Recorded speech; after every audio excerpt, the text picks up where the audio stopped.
Alright, right now we're talking about attitudes and attitude measurement. My name is Mike Knudstrup. I have an MBA and Ph.D. from Florida State University. We're going to talk about the components of an attitude: cognitions, affects, and behavioral intentions. And we'll talk about the relationship between job satisfaction and performance. Job satisfaction being one of those heavily studied attitudes, and also measuring job satisfaction and attitude questionnaires. Alright, the three components of an attitude. Alright, attitudes, backing up here, are evaluative statements, favorable or unfavorable, objects, people, or events, composed of cognitions or thoughts, such as, my company is an outstanding place to work. Affects or affective components are feelings, like I love my job, I feel really good working there. And then a behavioral component of an attitude has to do with intentions or behaviors, like I intend to stay there the rest of my life. I'm going to show up early tomorrow because I like my job, something like that. Alright, so three components of an attitude are cognitions or thoughts, feelings, and behaviors or predispositions as a result of your attitude. One of the most commonly studied attitudes is job satisfaction. A lot of surveys and studies done, perhaps questionable whether or not asking people how satisfied with their job is, how useful that is. But the surprising thing is, out of a lot of studies, job satisfaction does not seem to lead towards higher productivity. A happy worker is not necessarily a more productive worker. Job satisfaction does affect turnover, as in, people who are satisfied with their jobs are less likely to quit. They also seem to treat customers better. People who are satisfied tend to have higher customer satisfaction amongst their customers. Alright, so there's a little relationship here. I'm going to draw this out, okay, with abbreviations.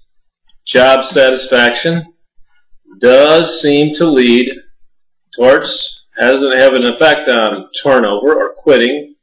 It also has an effect on customer satisfaction. So which of these are the independent and dependent variables in my little relationship here? Well, job satisfaction is independent because it's free to vary, but turnover and customer satisfaction are dependent variables because they depend upon the level of job satisfaction.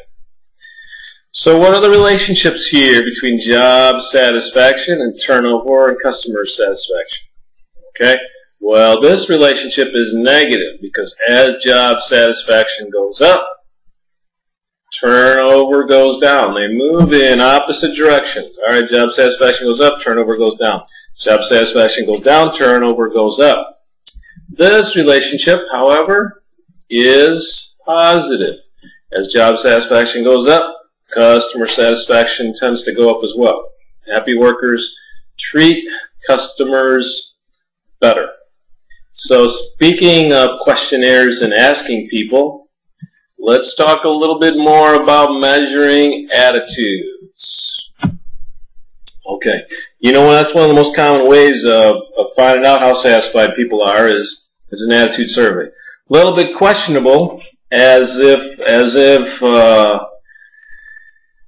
you're going to get totally accurate responses by asking people a question, how satisfied I am with my job, or think about this question: how satisfied are you with your pay? Okay. Or if we want to phrase it as a statement, I am satisfied with my pay. 1 to 5. 1 being strongly disagree, 3 being neutral, 5 being strongly agree. Well, that creates a little conflict, doesn't it? Because if I answer if I'm happy with it, then they're not going to give me any more money. If I answer if I'm unhappy with it, that makes the company look bad, but maybe I'll get some money. So it creates a little conflict of interest. Asking people about attitudes.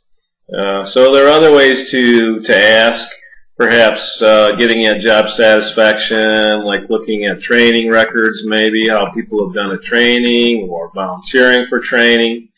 Maybe at aggregate medical records, for example, would be another way. You can't look at individual records, but maybe on an aggregate basis, you can see about medical costs. When people are unhappy, maybe they would be more likely to get sick and have sick days. All right, but anyway, backing up, attitude surveys, maybe the most common way.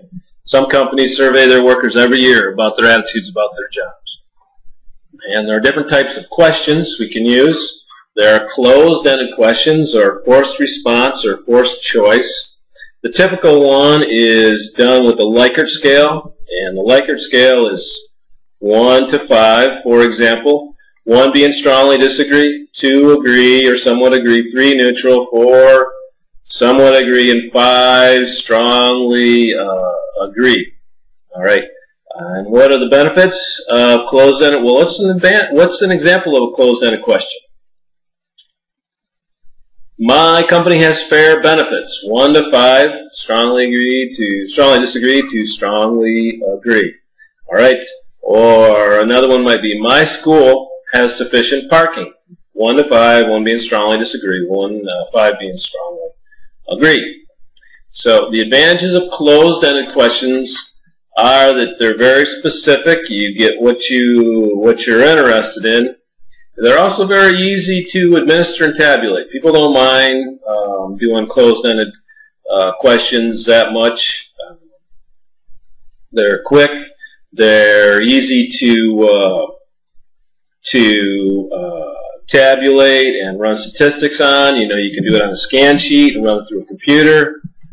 So there are many advantages, but the disadvantages are as well, you might miss something. If all you only ask about is one area of someone's job or one area of someone's school, you might miss something altogether. So that's where open-ended questions come in. Open-ended question. What's one thing I would change about my job? What's one thing I like about my school? These are open-ended questions. They're free response. They allow people to expand and extend. A lot of questionnaires will go like several closed-ended questions and then a few open-ended at the end. You know, is there anything else you would like to add? You know, do you feel strongly about any of the questions? So at the end, they have open-ended questions and allow you some free response. The advantages of open-ended questions are that they don't force you to respond. They're individualized. However, surveys with all open-ended questions are very wieldy. They take a lot of time. Sometimes people resist answering them, you know, like an essay format. They don't have the time. They don't really want to be singled out. They seem less anonymous. And they're very unwieldy for the administrator. Because how do you put, you know, say you get answers all over the place, and how do we put these into categories, and how do we average them, and how do we draw conclusions? So they take a lot of time and they're costly.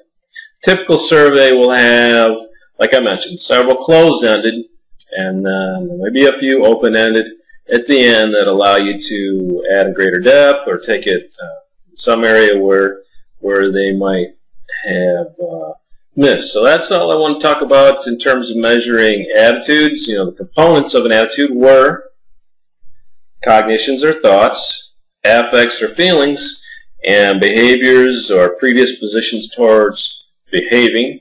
Okay. We talked about the relationship between job satisfaction and performance, which you know, it's hard to say. Generally, a lot of research has not found a strong link between job satisfaction and performance. Happy workers aren't necessarily more productive workers. Maybe that's because they're happy. They're not motivated. It's like last year's champion. Why should they be motivated? They already got what they want. Okay? And then the attitude surveys, closed and open-ended questions, and their advantages and disadvantages.